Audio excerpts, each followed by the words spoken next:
শুরুটা হয় 9 অক্টোবর 1899 থেকে, যেখানে আমরা দেখি ক্যারোবেরাস নামের একটা জাহাজ ইংল্যান্ড থেকে নিউ ইয়র্ক সিটির উদ্দেশ্যে যাত্রা শুরু করেছে।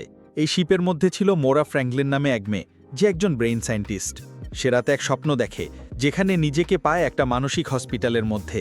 সেখানে তার বাবা তার সঙ্গে দেখা করতে আসে, আর বাবাকে দেখে নিজেকে আর ঠিক রাখতে পারে না। সে চিৎকার করে বলে, প্রমিথিয়াস হিসেবে যা কিছু ঘটেছে তার জন্য আপনিই দায়ী। তখনই মোরার ঘুম ভেঙে যায়। আসলে ক্যারোবেরাস জাহাজের আয়বেতি একই রোডে আরেকটা শিপ গিয়েছিল, যার নাম ছিল প্রমেথিয়াস। 4 মাস আগে সেই জাহাজ হঠাৎ সব যাত্রীসহ গায়েব হয়ে যায়।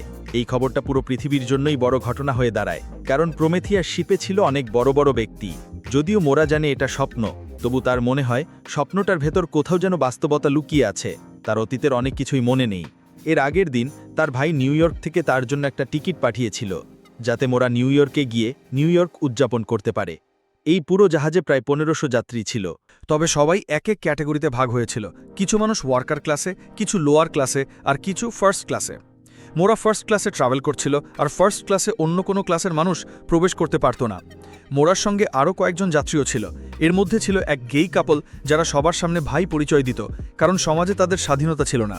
আরও ছিল এক নতুন দম্পতি, যাদের দেখে মনে হচ্ছিল তারা একে অপরের সঙ্গে খুশি নয়। এছাড়াও ছিল এক জাপানি মেয়ে, যাকে তার মালিক নিউ ইয়র্কে বিক্রি করে দেওয়ার জন্য নিয়ে যাচ্ছিল। যখন সবাই লাঞ্চ করছিল, তখনই লোয়ার ক্লাস থেকে ক্রেস্টার নামের একটা ছেলে উপরে উঠে আসে।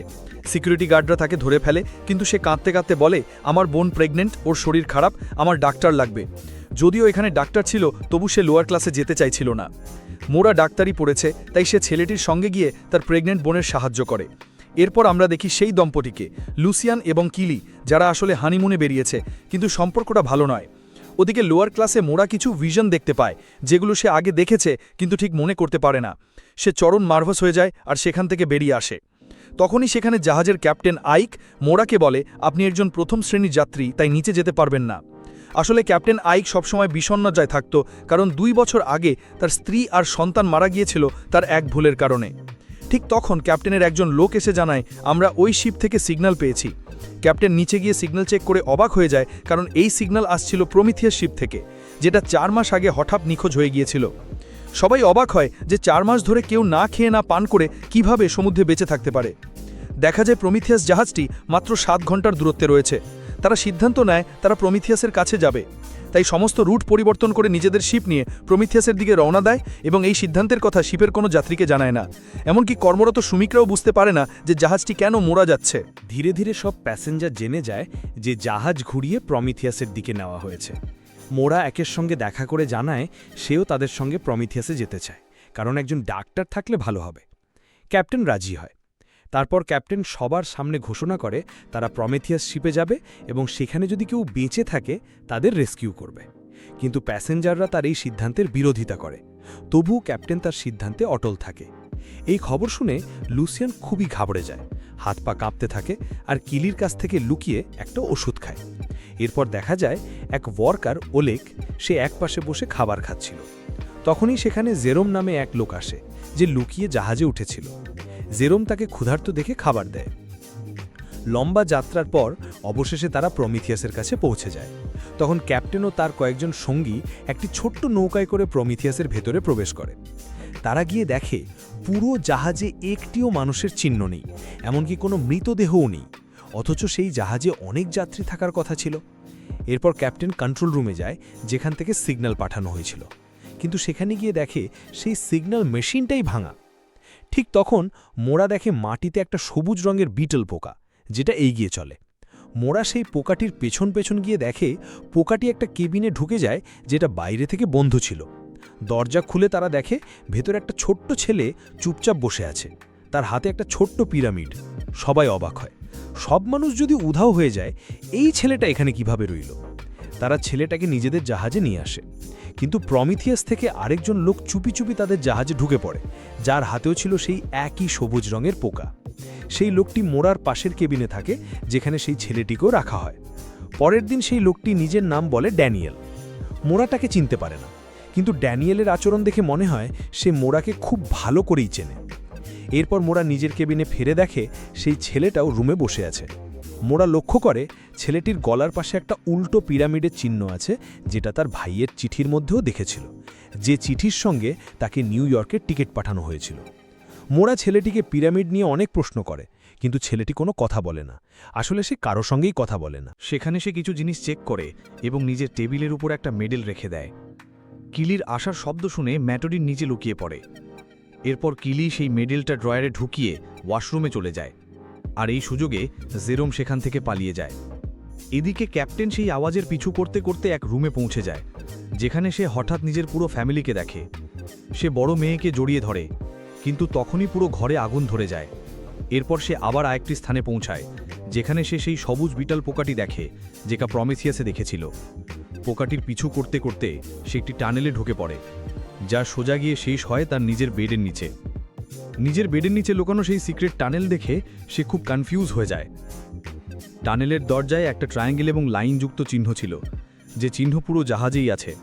কোম্পানির চিহ্নতেও আছে, সেই ছেলেটির গলাতেও আছে, মোরার ভাইয়ের চিঠিতেও ছিল, এমনকি কিলির কানের তলাতেও সেই চিহ্ন দেখা যায়।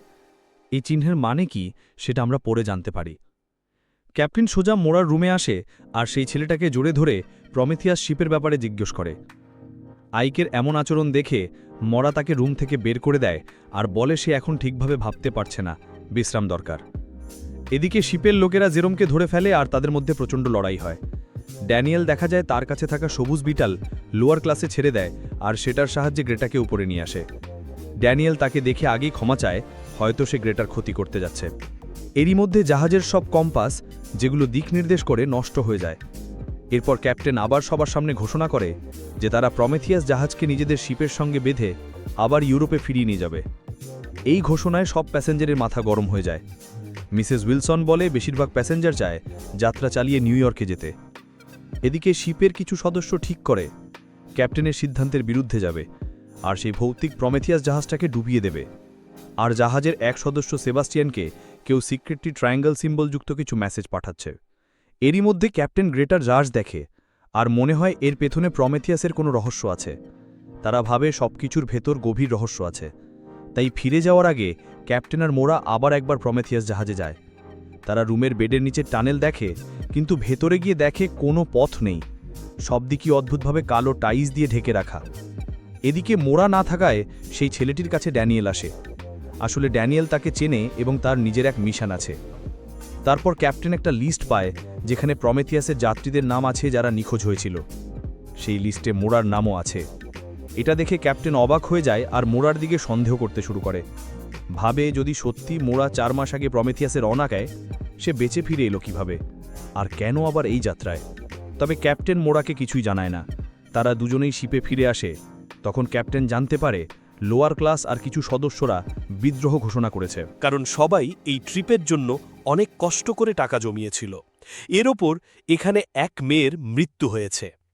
তারা বলে যাকে তোমরা প্রমিথিয়াস থেকে এনেছো সেই ছেলে অভিশপ্ত, তাকে সমুদ্রে ফেলে দেওয়াই উচিত। মোরা তা চায় না, কিন্তু কেউ তার কথা শোনে না। শেষ পর্যন্ত ক্রেস্টারের মা ছেলেটাকে সমুদ্রে ফেলে দেয়। ছোট্ট একটা ব্রেক দিয়ে আবার মূল ভিডিওতে ফিরে আসি। বর্তমানে বিশ্বের অন্যতম জনপ্রিয় এবং বিশ্বস্ত অনলাইন বুকমেকার প্ল্যাটফর্মের সাথে পরিচয় করিয়ে দিতে চাই, যার অফিসিয়াল পার্টনার হচ্ছে সিরিয়া আর পিএসজি।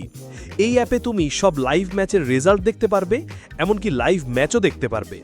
এছাড়া স্কোর অনুমান করতে পারবে, crash game, online slot, live match streaming এবং রিয়েল টাইম গেমিং খেলতে পারবে। এখানে আইফোন, ল্যাপটপ, এমনকি বিএমডব্লিউর মতো বড় বড় পুরস্কার জেতার সুযোগ আছে। তবে সবার প্রিয় গেম অবশ্যই চিকেন রোড, যা খেলতে সবাই দারুণ মজা পায়। যদি তুমি এখনও ট্রাই না করে থাকো তবে মিস করছো। নতুন ইউজাররা আমার প্রোমো কোড ব্যবহার করে সাইন আপ করলে 26,000 টাকা পর্যন্ত বোনাস এবং ফ্রি স্পিন পেতে পারে। আর জেতা টাকা খুব সহজে বিকাশ, রকেট, নগদ, ব্যাংক সহ নানা মাধ্যমে তুলতে পারবে। তাহলে আর দেরি কেন? পিন কমেন্টে থাকা লিঙ্কে ক্লিক করো বা গুগলে গিয়ে সার্চ করো আর রেজিস্ট্রেশনের সময় প্রোমো কোড ব্যবহার করে বোনাস নাও। এটি শুধুমাত্র একটি বিজ্ঞাপন। এ ধরনের অ্যাপে আর্থিক ক্ষতির ঝুঁকি থাকে, তাই সাবধানে থেকো। এদিকে মোরা ক্যাপ্টেনের কাছে সাহায্য চায়, কিন্তু ক্যাপ্টেন বলে তুমি একজন মিথ্যাবাদী, তুমি তো নিজেই প্রমিথিয়াসে ছিলে। মোরা কিছুই বুঝতে পারে না। তখনই সবচেয়ে বড় সমস্যা দেখা দেয়। জাহাজ এক জায়গায় আটকে আছে, শুধু প্রমিথিয়াসের চারপাশেই ঘুরপাক খাচ্ছে। সবাই যখন দুশ্চিন্তায় থাকে হঠাৎ কেবিনের ভেতর থেকে ঠোক ঠোক আওয়াজ হয়। তারপরই সেই ছেলেটি বেরিয়ে আসে যাকে কিছুক্ষণ আগেই সমুদ্রে ফেলে দেওয়া হয়েছিল। তার হাতে তখনও ছোট পিরামিডটা ছিল। ছেলেটি মোরার কাছে আসে আর মোরা অজ্ঞান হয়ে যায়। এখন সবাই বিশ্বাস করতে শুরু করে এই ছেলে অভিশপ্ত, তাই তাকে আটকানো হয়। পুরো জাহাজের যাত্রীরা দুই দলে ভাগ হয়ে যায়। একদল ক্যাপ্টেনের পক্ষে যারা ইংল্যান্ডে ফিরতে চায়, আরেক দল লোয়ার ক্লাসের যারা নিউ ইয়র্কে যেতে চায়। উত্তেজনা তুঙ্গে ওঠে। এমনকি সেই গর্ভবতী মেয়েটিও যাকে শুরুতে মোরা চিকিৎসা করেছিল, সে সিদ্ধান্ত নেয় ক্যাপ্টেনের দলে থাকবে, কারণ অন্য দলটি অনেক বেশি হিংস্র হয়ে গেছে। এই সময় মোরার জ্ঞান ফেরে। সে জানতে পারে ছেলেটিকে বন্দি করে রাখা হয়েছে। সে তাকে ছাড়াতে যায়, কিন্তু সবাই তার বিপক্ষে দাঁড়ায় এবং গুলি করার হুমকি দেয়। তবুও মোরা ছেলেটিকে ছাড়াতে যায়। তখন হঠাৎ একজন গুলি চালায়, গুলি সোজা মোরার দিকে আসে। ড্যানিয়েল তাকে বাঁচাতে দৌড়ায়, কিন্তু ঠিক তখনই রহস্যময়ভাবে সময় থেমে যায় এবং যাকে আটকানো হয়েছিল সেই ছেলেটি নিজের শিকল খুলে মোরার কাছে এসে দাঁড়ায়। এখন চারপাশের পুরো সময় থেমে যায়, শুধু মোরা আর সেই ছেলেটি বাদে। ছেলেটি মোরার হাত ধরে বাইরে নিয়ে যায়। এরপর এক কক্ষে নিয়ে গিয়ে মোরা তাকে জিজ্ঞেস করে, আমি কিছুই বুঝতে পারছি না, এখানে আসলে কি হচ্ছে, তুমি বারবার কিভাবে ফিরে আসছো? ছেলেটি কাগজে লিখে জানায় সে কিছু বলতে পারবে না, কারণ তারা সব সময় আমাদের দেখছে আর শুনছে। শুধু বলল, তোমাকে আমাকে অনুসরণ করতে হবে। মোরা সব প্রশ্নের উত্তর জানতে চায়, তাই ছেলেটির পেছন পেছন হাঁটতে শুরু করে। ছেলেটির হাতে তখনও সেই সবুজ রঙের বিটল ছিল, যেটা শেষবার ড্যানিয়েলের কাছে ছিল, আর যেটা সে লোয়ার ক্লাসে ছেড়ে দিয়েছিল, যার কারণে একজনের মৃত্যু হয়েছিল। এবার ছেলেটি যখন সেই বিটেলটাকে মাটিতে রাখে, তখন হঠাৎ একটা পোর্টাল খুলে যায়। মোরা সেই পোর্টাল দিয়ে চলে যায় তার স্মৃতিতে থাকা এক জায়গায়, একটা ভিন্ন ডাইমেনশনে। তবে আশেপাশে সেই ছেলেটাকে দেখতে পায় না। এদিকে জাহাজের ভেতর, যেখানে সময় থেমে গিয়েছিল, সেটা আবার স্বাভাবিক হয়ে যায়। হঠাৎ জাহাজের মধ্যে এক অদ্ভুত সাইরেনের মতো শব্দ ছড়িয়ে পড়তে থাকে। ক্যাপ্টেন খেয়াল করে মোরার ছেলেটা আর ওখানে নেই। সে ড্যানিয়েলকে দেখে বলে, তোমাকে তো আমি কখনো এই জাহাজে দেখিনি, নিশ্চয়ই তুমি মোরা আর সেই ছেলেটির সাথে মিলে কাজ করছো। ক্যাপ্টেন ড্যানিয়েলকে ধরে ফেলে, কিন্তু তখনই টোপ বলে, এখন একে অপরের সঙ্গে লড়াই করার সময় নয়, আগে জানতে হবে আমরা কিভাবে এখান থেকে বের হব। এর মধ্যে সেই অদ্ভুত শব্দ পুরো জাহাজে ছড়িয়ে পড়ে। সব যাত্রী হিপনোটাইজ হয়ে একসাথে ডেকে ওঠে, তারপর একে একে সাগরে ঝাঁপ দিতে থাকে, নিজেরাই নিজেদের শেষ করতে থাকে। এমনকি ক্রেস্টারও নিজেকে শেষ করে দেয়। সব দেখে ড্যানিয়েল অবাক হয়ে যায়। সে দৌড়ে নিচে নেমে আসে আর তার কাছে থাকা সেই সবুজ বিটাল দিয়ে আর একটা পোর্টাল খুলে ফেলে, যেটা দিয়ে সে মোরা যেখানে পৌঁছেছিল সেই জায়গায় চলে যায়। সেখানে গিয়ে দেখে ছেলেটা আগেই সেখানে আছে, আর মোরা সেই বিল্ডিংয়ের ভেতরে ঢুকেছে। ছেলেটার এই কাজ দেখে ড্যানিয়েল কিছুটা হতাশ হয়, কিন্তু তার আশা থাকে হয়তো এবার মোরার স্মৃতি ফিরে আসবে, কারণ এর আগে তারা কখনো এত দূর যেতে পারেনি। কিন্তু দুর্ভাগ্যজনকভাবে এবারও মোরা কিছু মনে করতে পারে না। এখন ড্যানিয়েলকে সবকিছু শিপ ডবার আগেই ঠিক করতে হবে। এদিকে হিপনোটাইজ হওয়া থেকে বাঁচতে যাত্রীরা নিজেদের রুমের মধ্যে আটকে ফেলে। জেরোম লুসিয়ানকে গান পয়েন্ট করে তার কিলিয়াটা খুলিয়ে নিজেকেও বেঁধে ফেলে। আসলে জেরোম আর লুসিয়ান একসময় বন্ধু ছিল, কিন্তু লুসিয়ান জেরোমকে এক ঘটনায় ফাঁসিয়ে এই জাহাজে করে পালিয়ে যেতে চেয়েছিল। তবে জেরোমও শেষ পর্যন্ত এই জাহাজে উঠে আসে।